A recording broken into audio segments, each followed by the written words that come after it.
Now I'm going to address a conversation that POTUS had, Miss Felicia over here had, with Jay Anthony, her newest member to the Morris Media family.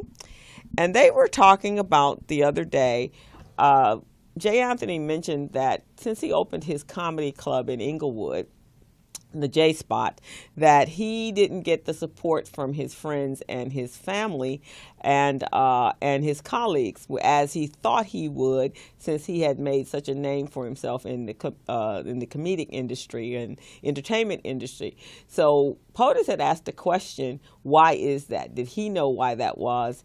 And then I was curious as well, because she's asked me that and I've been asked that. You've been asked that, Leo? Sure. Okay. Yeah, all the time.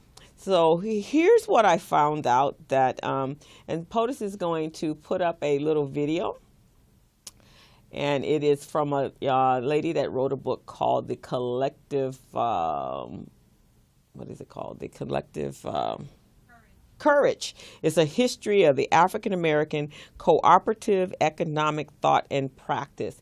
So she also was curious, and so I think she's the only one that has ever written a book in this area, which is absolutely amazing to me. That's amazing. Isn't that amazing? Because it's a question everybody always asks, right? The question always pops up. Always pops up. And so her name is Jessica Gordon Nimhart, and she was on a show, and this is the young lady. So she's going to tell us why we don't support each other.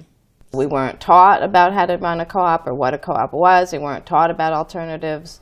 So for people even thinking about what they would do, in some ways they had no models. They didn't know about the models. They were practicing it, but they weren't talking about doing cooperative economics, especially in the 60s, because again, they felt it would be too divisive, both within the black community, because not everybody in the black community agreed with co-op development, and outside the black community it was too dangerous to be seen as talking this commie stuff or whatever. So they wanted to stick to civil rights, political rights, what was in the Constitution. That's what they stuck to, especially in their public speeches. So even though everybody in their organization, people they knew, the local communities were all practicing co-op economics when they could, it wasn't talked about. But also remember, it was also dangerous, right? We still had in the 60s people being killed, not just for registering to vote, they were being killed for trying to do alternative economics sometimes. And lynchings had been going on for 100 years, and part of that was people trying to do alternative economics. When we did come together to practice collective, cooperative economics, we met with so much resistance, and we were killed and lynched, and we were thought to be communists because and there's actually a video that I put up on Facebook that goes into far more detail. It's about 15 minutes long, and then there's another hour one, and I would suggest everyone get her book, because she actually did talk about, there's a farmers co-op, I guess, that was the most effective one that they were able to utilize. But that is some of the systemic problems why we don't support each other.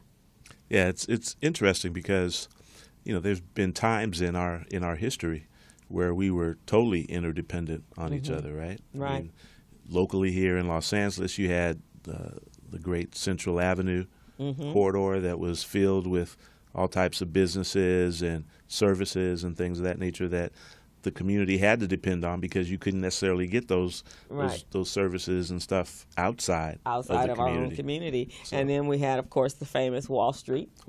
And so that was another one that of course, Harlem, but they destroyed them. Right. Absolutely. And I hear there were many others as well. Those were just the ones that we currently know about, because we haven't delved deeper to find out. And that was something that Jessica talked about, was when she went out to do the research, she was absolutely amazed when she talked to people about cooperative economics.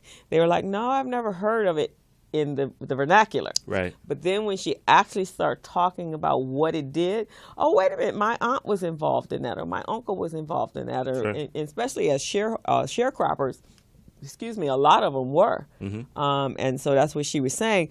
But also that there was a lot of divisiveness coming from the white owners of plantation owners or previous slave owners, because that was their economics. Sure. So absolutely.